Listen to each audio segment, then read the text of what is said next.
unlearn what you have learned. Use the Force, Luke. I want to learn the ways of the Force and become a Jedi like my father.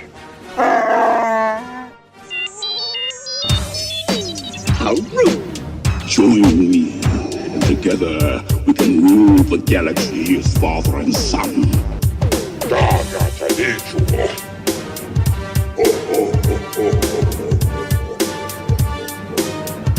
Bulky religions and ancient weapons are no match for a good blaster at your side, kid. So wonder you're still alive. Don't give in to hate. That leads to the dark side.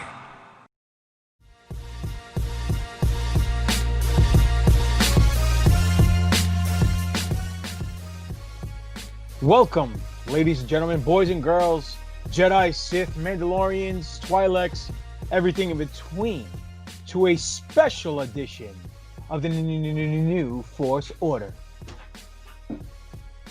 For Life. For life. Podcast, a Star Wars podcast. And what we have for you guys on deck tonight is a special edition of the podcast.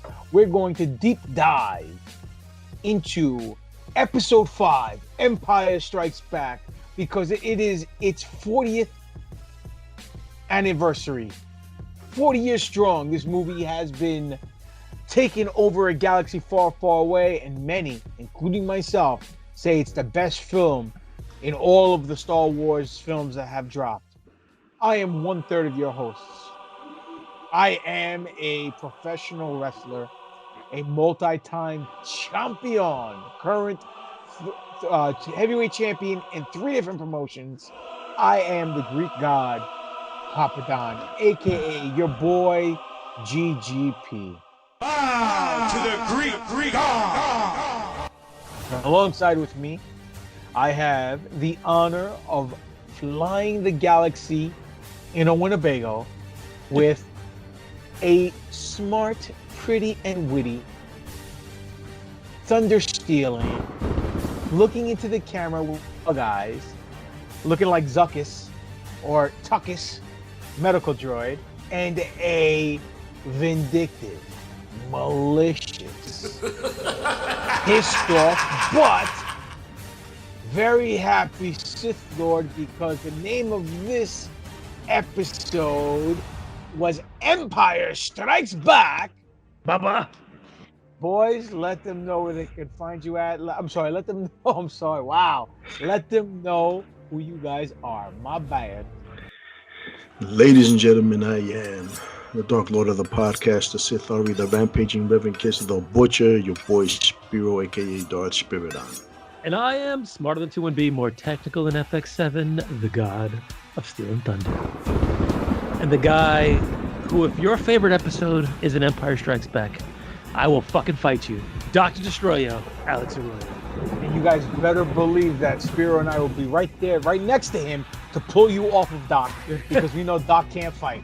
Anyhow. Well, ladies and gentlemen, 40 years strong. In order to make a movie that is such an inspirational piece of art is rare. But the funny thing is, it's a diamond within a diamond, let's say. It's like almost like Inception, a dream within a dream, because this episode, Empire Strikes Back, is in the greatest franchise of all time, in the greatest genre of all time, the greatest movie series of all time, the greatest brand of all time, Star Wars. And this episode is called Episode 5, Empire Strikes Back. So, guys, real quick, we do this with the people that come on the show, the guests. What's your earliest memories of Empire?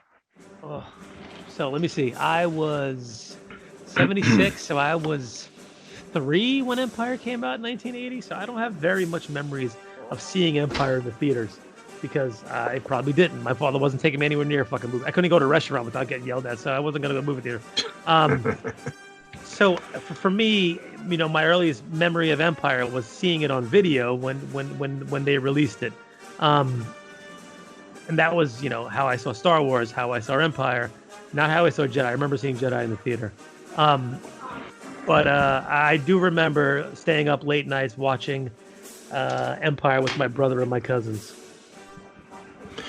For me, guys, I remember seeing it in the movies. I believe, well, what was I in the first grade or about to go into the second or something? One of those damn grades. And I couldn't wait, man, because I believe I saw it. It was the summer, right? That it came May. out Open in May. May. in May. May Okay, well, 21st. I remember seeing it. I remember seeing it in the summer for some reason. But anyways, I couldn't wait, man, till the first day of school so I can tell everybody about it, so I can talk about it, so I can, just fucking mark the fuck out with my boys. And man, I'll tell you, man, it was. I loved A New Hope, but Empire Strikes Back was sort of like that fuck yeah moment. You know what I'm saying? Even get in it. first grade, he was a Sith Lord. Look at this. Yeah, of course, man. All my life, man. It's not a gimmick, it's a lifestyle, brother. To be honest with you, I can't really remember my first memory of Empire. All I know is that I did have it on VHS, and I remember seeing it with my brother. We used to watch it back to back with Episode 4, New Hope. And I was intrigued, obviously, with the whole Jedi training and the whole, spoiler alert, Luke's father being revealed to be Darth Vader. So I could possibly say that was my first memory of that film. And there's a lot of cool things that Empire has introduced to the Star Wars canon or lore, if you will. Like I said, the most cinematic or the greatest twist or surprise in cinematic history, in my opinion, is when Darth Vader reveals Luke. Well, that's the Mandela effect. Oh, that's the version. Mandela effect version, brother. When he goes, Obi-Wan never told you about your father. He told me enough. He told me you killed him. No, I am your father. No, that's not true. That's impossible.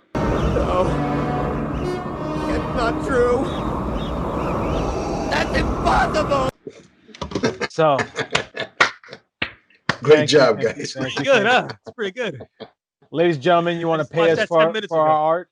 All right, if you guys want to pay us for our art, just send money to popidon595@yahoo.com and PayPal. I'll gladly accept all your money. Sure, Anyway. share it with me. Anyway, I will. so, yeah, I agree. The swerve was probably the greatest swerve in cinematic history. And my M. Night Shyamalan couldn't hold a candle to his I See Dead People on that one. But still to this day, it's one of those things that if you're not a Star Wars fan, if you have kids, if they're watching, they see it, they're just like, what? Is that true? And it's, probably the greatest reveal in cinematic history. The whole movie is just filmed with a very, it's a space opera. We know that, but it's filmed with such respect and such, I don't know what the word I'm looking for, but like in high regard, the way it was filmed, like they, as not serious as the genre was of Star Wars when it first came out, when A New Hope came out, they really took this one and made it so much more serious and so much more impactful that I think that's why it kind of sticks with us as the best one, because it's the one that probably meant the most, and it's visually one of the more beautiful ones. They go to so many locations that are, bless you, that are amazing and gorgeous right from the beginning with Hoth. That's With Hoth, they give us this lush snow planet that is just covered in snow. It's it's every second grader's wet dream when they wake up in the morning to look out the window on a school day and see Hoth sitting out there and like, thank God we ain't got no fucking school. And then they move to Bespin, which is equally as beautiful. And we get those great backdrops from the sky, from inside Bespin, from the the fight scene between Vader and Luke, how dark it is at points in the carbon chamber. I mean, the backdrops for the whole movie were fantastic and beautiful and taken so seriously that it really makes this movie, which, like we all know, is a kid's movie, an adult movie. You know what, man? I felt that starting the film off on Hoth was fucking awesome. You know, man. Like you said, it's every kid's wet dream. Excuse me. You know, seeing Vader coming in, although he didn't do much, man. It's like the way they shot that, fucking awesome, man. The whole film. Then when they ended up on Bespin, man, fucking, and they put Han in fucking carbonite, and then, you know, the fucking end when it was all about I am your father, dude. You know, I was still under the impression that Darth Vader was straight up a fucking robot. I didn't think of him as somebody that might have been a cyborg. You don't know he humps. Exactly. You know, so when he said that, I fucking immediately thought, you know, if I'd have known back then everything that I know now, I would have been like, wait a minute, Darth Vader, his father? How the fuck? You know, how? You know? Well, when a man But meets a woman and they fall in love, they insert. Yeah, but what little about gush. woman? What about woman meets robot? No, I get it. You know? Yeah. Look, No, yeah. they We pay had extra no for that. Yeah. Well, look, a lot of people a few years ago were taken back by the Infinity War, the way the movie ended, right? Everyone was gasped. Oh, Thanos won. Spoiler alert. This movie is the blueprint for that movie, meaning that this movie, Empire Strikes Back, was the original Infinity War for our generation. And Infinity War being the Empire Strikes Back of this generation.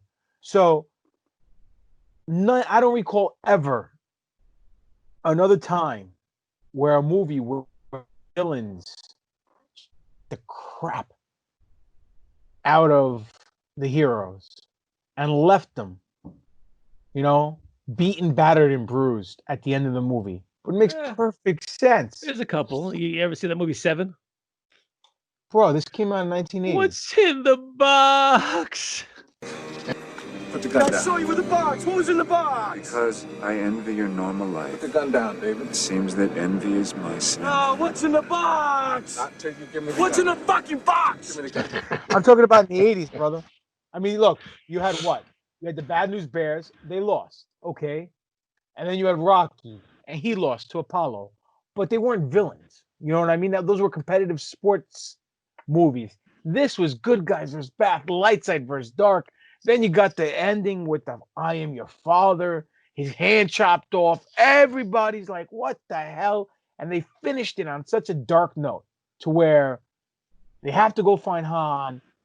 They don't know what's going to happen with the rebellion. The Empire just gave them an ass whooping. So it leaves you wanting more, which is brilliant. Brilliant. You know? But it also introduced a lot of other cool things, in my opinion. Introduced Yoda, Dagobah. It introduced Force Ghosts. It introduced Dagobah, no? Dagobah, yeah. The Italians landed there, so it's Dagobah. It's Dagobah. All right. Listen. It introduced the Emperor. It introduced Lando. It introduced new John Williams themes, right? Like the Force theme when he's in the upside down in the cave and he reaches for the lightsaber. It's the first time he ever used that technique with the Force. Yep. It introduced AT-ATs. It introduced, Doc's wet dream, Boba Fett, and all the other bounty hunters. The whole line. Listen, it's given so much of the Star Wars lore that it's kind of one of those immeasurable movies. But I think all of them have done that as well. I mean, Empire did that. So did Return of the Jedi. So did, obviously A New Hope. Which this is what George is supposed to do. He's supposed to, build upon the story that he has built upon. Which that's just good storytelling. Yeah, but here's the deal. He didn't direct this, as you guys know. Irving Kershner is one of his teachers from school directed it, and I'm pretty sure that if Irving Kershner didn't direct it, and they hired Corporal Kershner to do it, wouldn't have been the same movie. I thought about the exact same thing today as I was watching Empire Strikes Back on my couch. I said it's a good thing that Irving Kershner directed this because it's it's a very, like I said before, it's just a very different movie than Star Wars. I don't know if George would have made it that much of a different movie. You know what, dude? You know what it feels like? It feels like the movie grew up. You know, you have your adolescent years, then you get into your teens, and then your adult years. That's how the original trilogy feels like. You know, you have the first movie feels like, oh, they learned how to walk, they learned how to talk. Oh, they're going to first grade and kindergarten. Oh, look. Second year is like, oh, Yeah, you got some hair on your balls. yeah, you got some hair on your balls. You're listening to metal. You're finding out about girls. You're playing spin the bottle. You know, you're pressing zero on the Playboy channel over and over and over again, trying to see a nip. You know, the whole the whole 9 yards. It just feels like the movie evolved. The whole premise, everything, it just feels so organically grown that it's very hard to capture that essence in a sequel. Yeah. Usually the sequels do not outperform story-wise to the original, but this case, everyone says this movie's better than the original. Oh, 100%. You know what? I definitely like the fucking tone way more than the first, way more than the third, than the fourth, than the fifth, you know, etc. You know, at the end of the day, guys, this is a fucking war film. Yes, there's so many more elements to it. There's so many emotions that you get from this film, but that's just a testament to how great this fucking story is, you know, from episode 1 to the last one. But I always felt that, you know, given the fucking context of the story, Star Wars should be mostly dark. You know what I'm saying? So I really enjoyed that part, you know, about this specific film. Yeah, I mean, it's I think that's probably why people like it so much. You know, it's the fact that it is dark, and also what Pop said is that it ends on such a downbeat. You're like, fuck, this is terrible. And it's just left people hanging for 3 whole years to saying, you know, like, what is gonna happen now? Like, where do we go? Is this true? There was so many questions. I would have loved to go back and, you know, to 1980 and watch it for the first time and then do a podcast right after. Could you imagine that podcast that we would do? It would be like 10 hours long. We'd have 1,000 questions about where we're going and how it's going to be. And it would be so fucking amazing. Yeah, but if social media was around, I think this movie would not be the cult classic it is right now. People would have shit on it like they did with Last Jedi. Totally agree with you. Totally agree with you. The whole Yoda thing is comical in and of itself. Yeah. They would have buried it on that, and that fact alone, the fact that when you got some green fucking Muppet as the greatest Jedi Master of all time, it's ridiculous. He can't even speak English. Absolutely, and then you finish it like you said on such a bummer note. They're gonna be like, this movie was horrible, childhood, yada yada yada. But thank God they didn't, because this movie has organically grown as it's everyone's favorite. The majority of the people who love Star Wars anyway. And if it's not their favorite, it's definitely in their top 3. Not their favorite. They're not a Star Wars fan. That's not true. We can't judge people for what they like.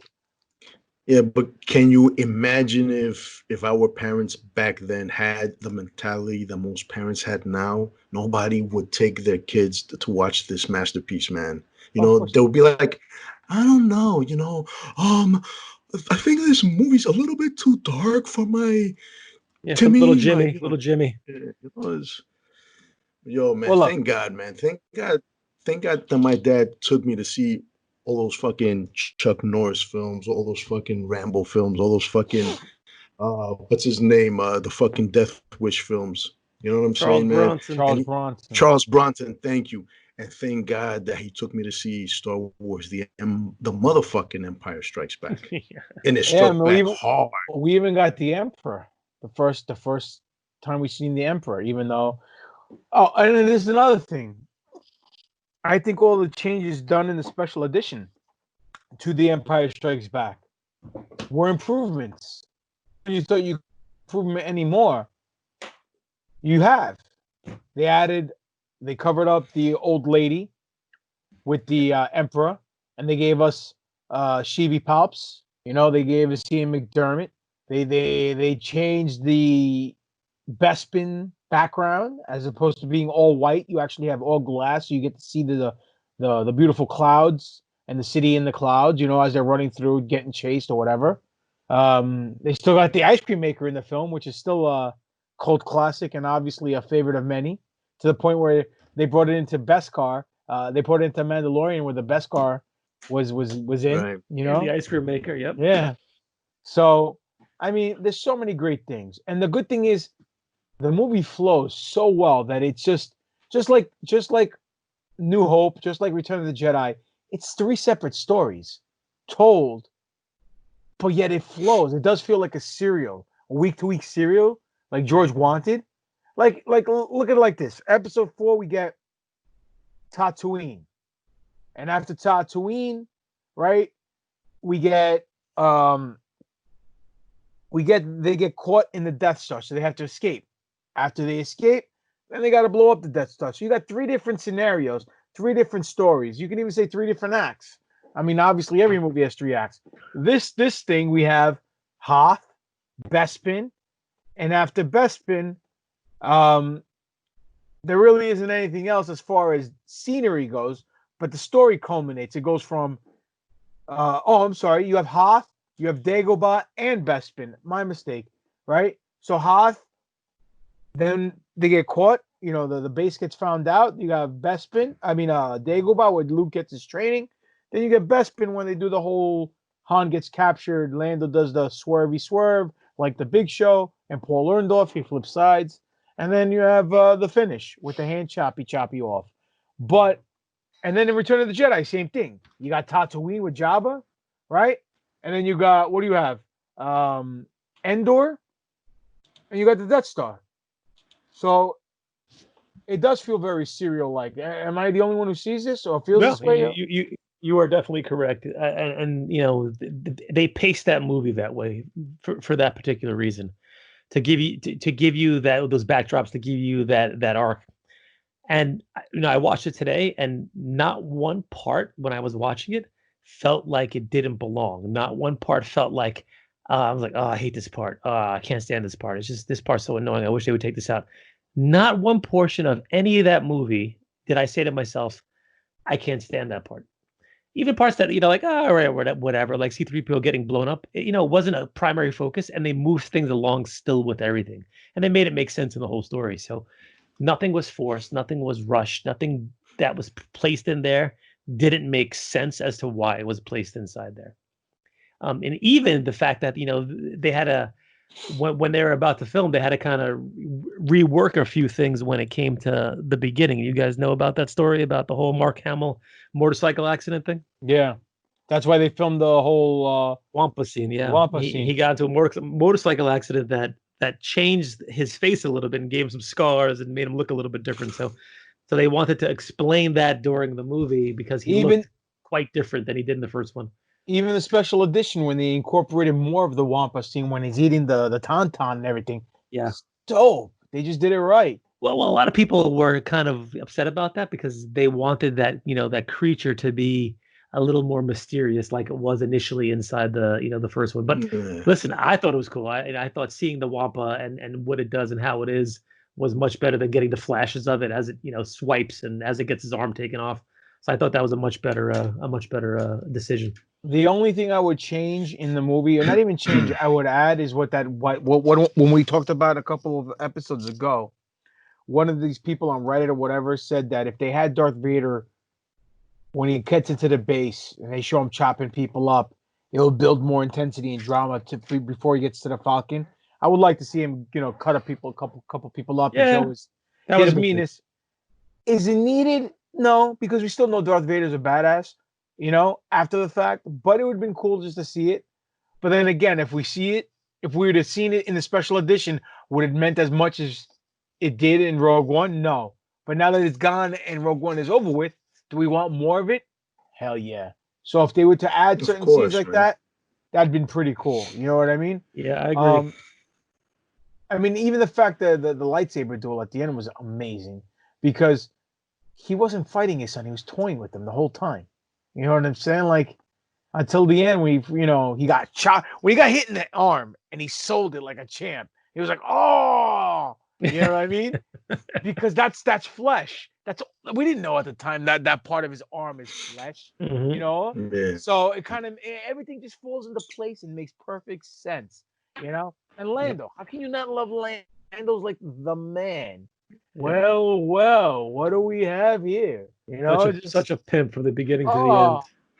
smooth, Dude, smooth it's operator. like Empire has to be probably the most quoted Star Wars film. I think I think that it produced the most quotes. You know, the whole I love you scene, the what else? The I am your father, which fans are still not sure if he said one thing or the other. And you know, the whole what was it? Wasn't there something between Vader and Boba Fett too Oh, yeah, he in that goes, film? he's no good to me dead. And then Right, yeah. he also says no more disintegrations. Mhm. And he hires him. Exactly, yeah. But you know what lines I Yeah. like? When Princess Leia calls Han Solo laser brain and you hear Chewie go like he's laughing. And then Han Solo turns around and goes, laugh it up, fuzzball. Laugh it up, fuzzball. And then at the end, and then in the Falcon when he kisses Leia, you know what I'm saying? I Mhm. like that scene. A couple of the things she says, you know, stop that, stop what? You know, the whole setup. Yeah. What do you say? I'm a nice guy, not a nice guy. I'm a You need scoundrels in your life. You no, know? but when she said I like nice men or something, I like He's like, I'm a nice guy. yeah, I'm a nice guy. He's like doing anything so he can get his dick wet is the best. And speaking of Han Solo in this movie, he is not any more Han Solo in any other movie than he is in this movie. Like his personality comes out in this movie. He does so much shit that he's just like, you know, in the beginning when he's yelling at all the people, like, you know, my friends out there, oh, you're gonna die before you get your chance to die before you get the first market. Then I'll see you in hell.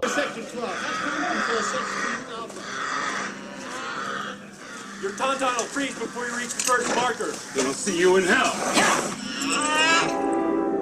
Dude, that's like such an Indiana Jones line, though, because that's the only mention of heaven or hell or God or anything in Star Wars. Yep.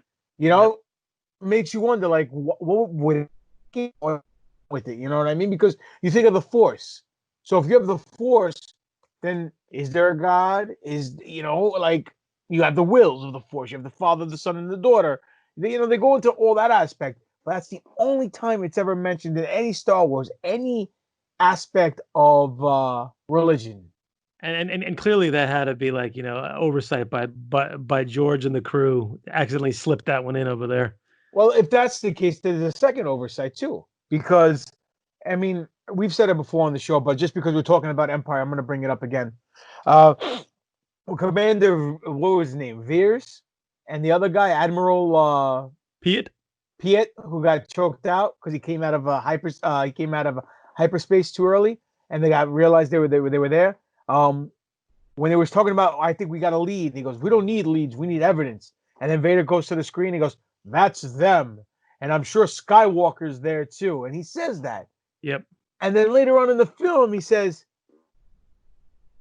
when he's talking to the Emperor goes, I have no doubt that this is the offspring of Anakin Skywalker. And he goes, are you certain? And he goes, search your feelings. You know it to be true. And he acts surprised when he tells him too.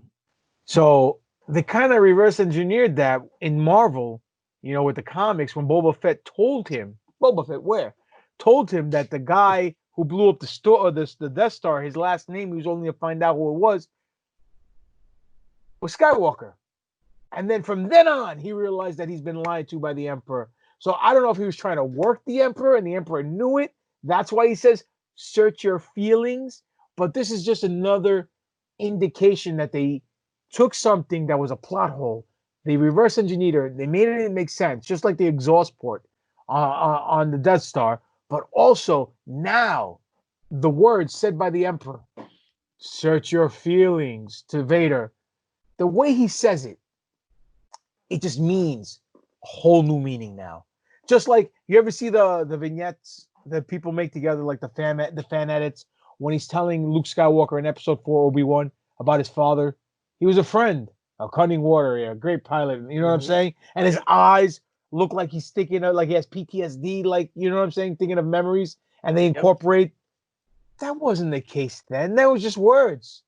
But now you have a story behind it, and now it adds so much layer and meaning to it. I just think it's fantastic. I'm sorry, I'm marking out huge for that. No, I'm with you. I think stuff like that makes it so much more deep and so much more, important. Stupid little throwaway lines. Like, we talked a couple months ago too about the one that Owen Lars says when he's like, Obi-Wan, he died around the same time your father died, which is code for he died inside the person that he had died when Anakin died. So things like that, it always makes me excited to hear. Always makes me like to think about things in a different light like that. It's not really retconning. It's from a certain perspective, from a certain point of view, it's true, and you can go down that path with it.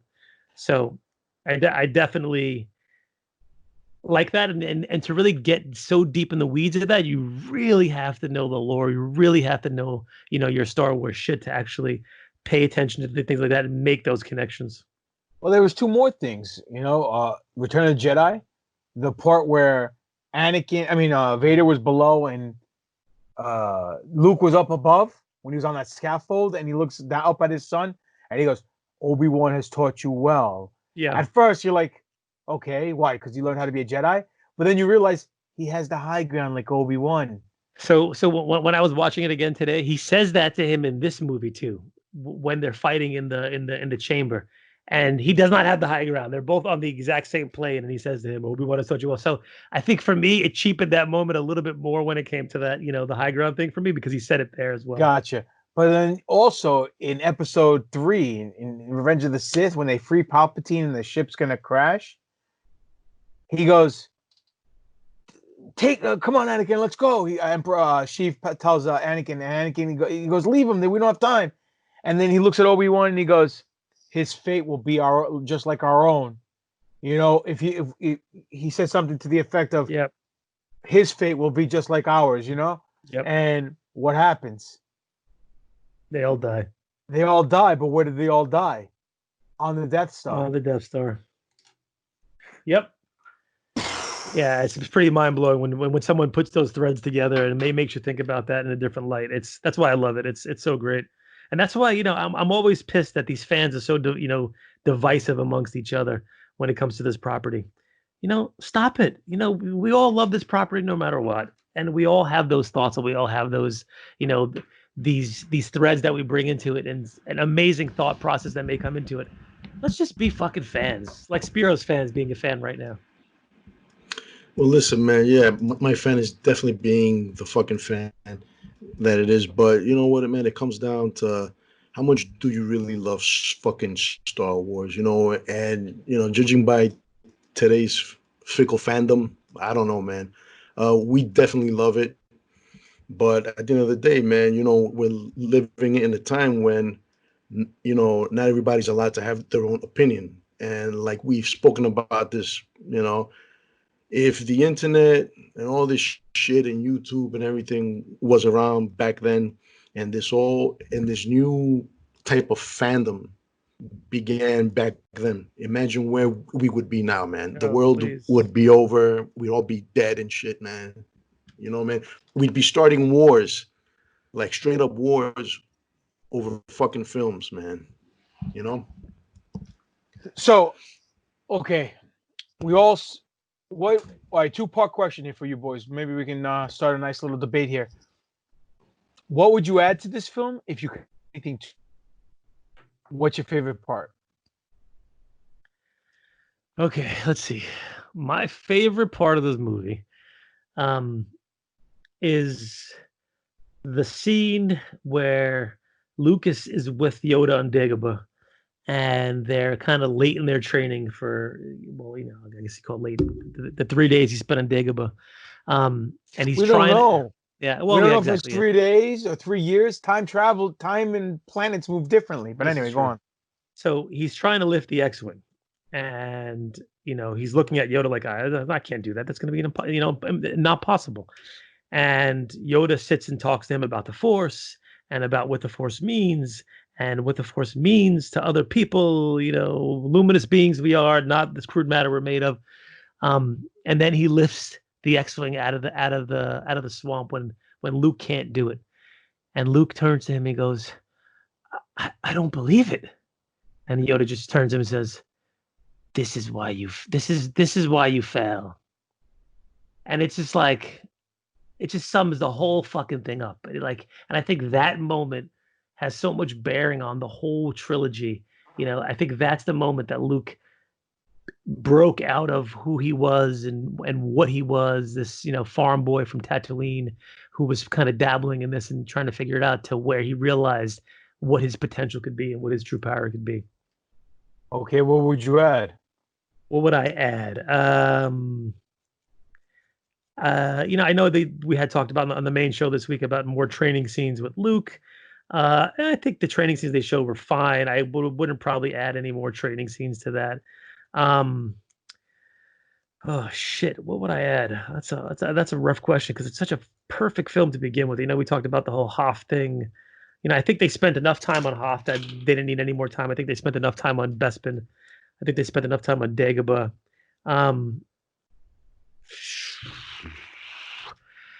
Listen, I got to be a Mark. I would have had more Boba Fett scenes.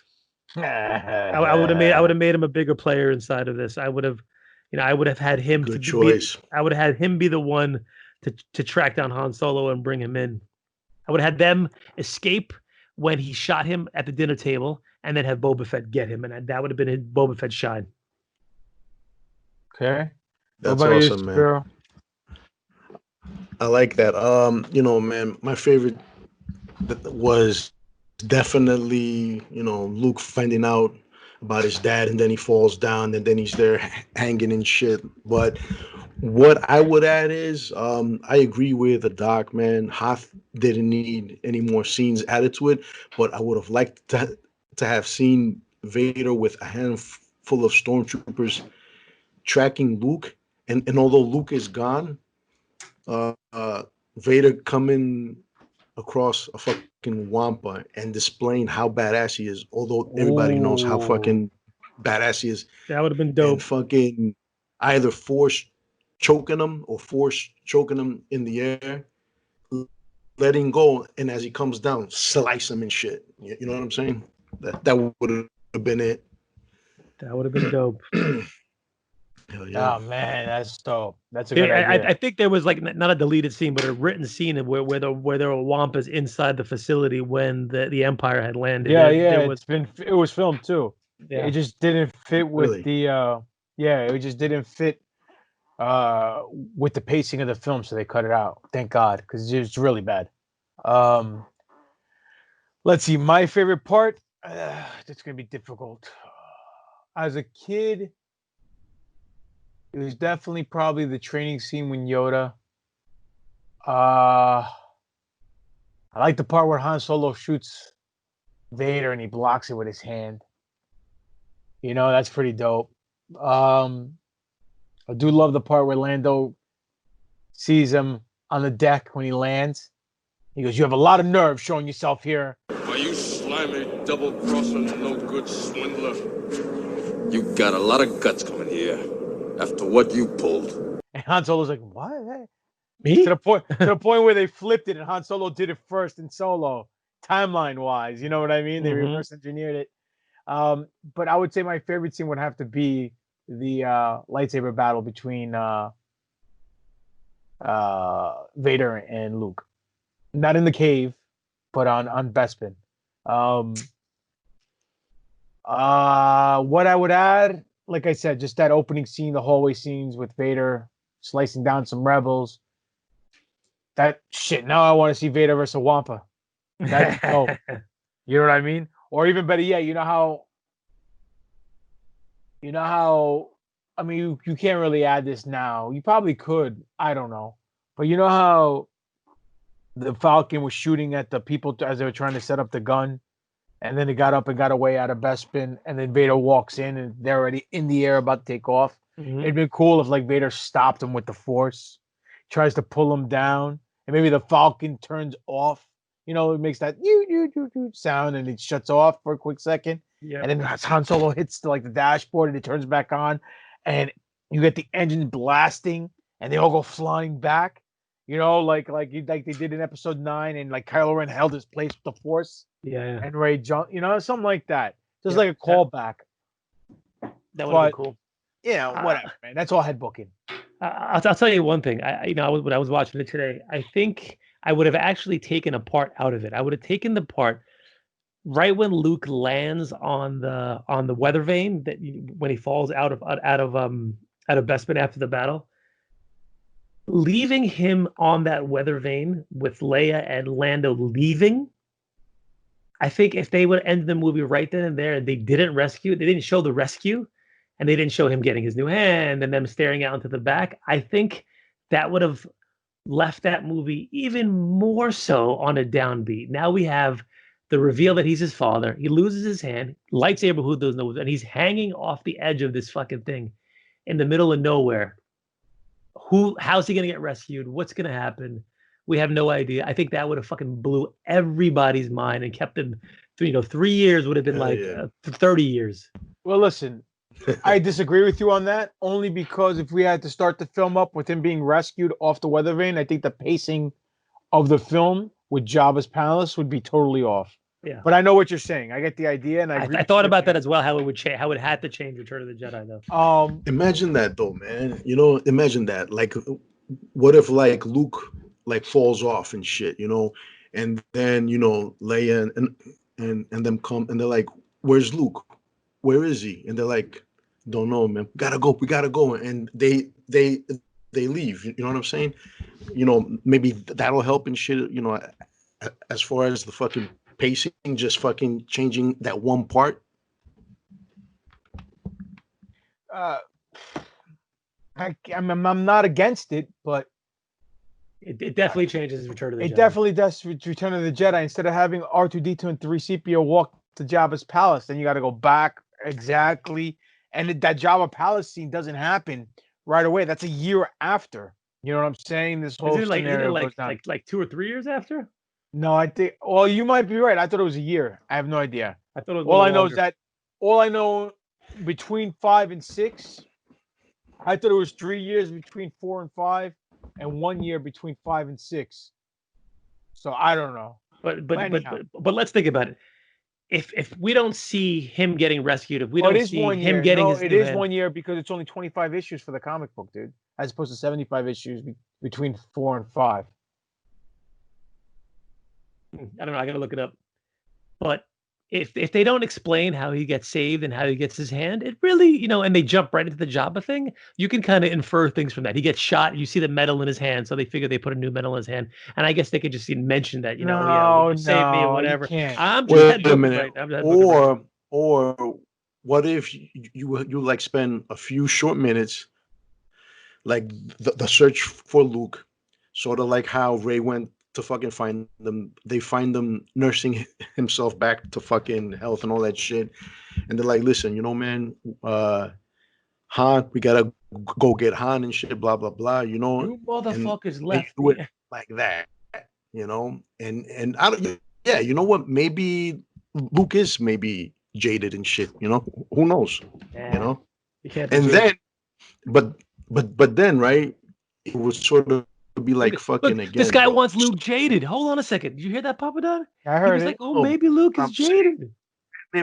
Wouldn't it go along with this theme that fucking Star Wars rhymes? And and if he's done it before, then of course it makes sense that Luke he went into fucking hiding and shit. Nah, I disagree. I'm not saying that's how I would do it, but it would sort of match and shit. Well, listen, here's the issue, right? Now what has happened between 5 and 6? Leia goes and meets Maz Kanata with Chewie, gets attacked by Bausch.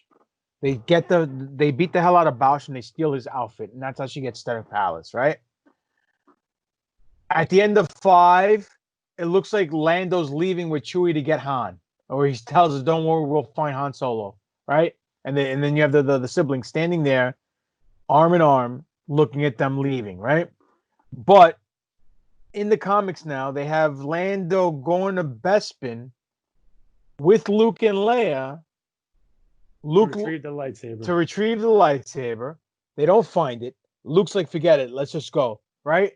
So they bounce. It's found by an Ugnaught. Right? Leia got frozen in carbonite for half an hour. This explains how she knows about the carbon sickness, right? The carbonite sickness. So that means, and also they showed a passage when he was fighting Vader and the lightsaber in the hand got chopped off. Someone caught the saber. Remember that? Yep. Right? We still don't know who caught it, but if someone caught it, how did the Ugnaught get it when he found it after Luke left? You know what I mean? Why didn't he keep it? Or she keep it? You know what I'm saying? That hooded figure. So there's still some story to be told. But with all that being said, I still think it's the greatest Star Wars movie of all time. And probably one of the greatest films ever. Agreed. And I just want to say thank you, Mr. Lucas, for being the #1 champion in all of movie history. And if nobody likes it, we'll break their backs and make them humble. Yalla. Let them know where they can find you guys at. You can find me at Dr. _Destroyo. DESTROYO. Instagram. Alex Arroyo MD on Twitter and Alex Arroyo on Facebook. You can find me on Instagram, Spiro_A, as well as Darth_Spirit on Handsome Reaper on Twitter. And that's it. You can find me at Greek God Papadon on Twitter, Greek God Papadon on Instagram, Demetrius Papadon on Facebook, Pro Wrestling Tees / Greek God Papadon is the Pro Wrestling Tee stores. Get all your GGP t-shirts. And you can find me on YouTube, Greek God Papadon, the wrestling channel. Now, more important for us together, at NFO_podcast on the Twitter, New Force Order on Instagram, official New Force Order on Facebook.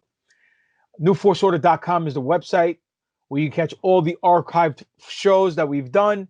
You can catch every show every week on it. And you can also get merchandise, t-shirts, coffee mugs, flamethrowers, whatever. The email, newforceorder@yahoo.com. You want to send us an email? Just want to talk shop? Tell us you love us. Tell us you hate us. Want to talk to us about what we should do for Who's Moreover? What toys Doc should be talking about in Tatooine? You want to tell Doc to look in the camera during the podcast? That's great too. Doesn't matter. Regardless, that's newforceorder@yahoo.com. Ladies and gentlemen, thank you. Thank you very much for giving us your time, your ears, your eyes, everything, because we like to entertain you. We like to talk about a galaxy far, far away because we love it near and dear in all three of our black hearts. And on top of that, as a collective unit, the NFO will never try to get ourselves over on Star Wars. We'll continue to get Star Wars over with you even more. This edition, this exciting Empire Strikes Back 40th Anniversary Review Edition has been brought to you by the New Force Order. For life. And that's just too sweet. Henceforth, execute Order NFO.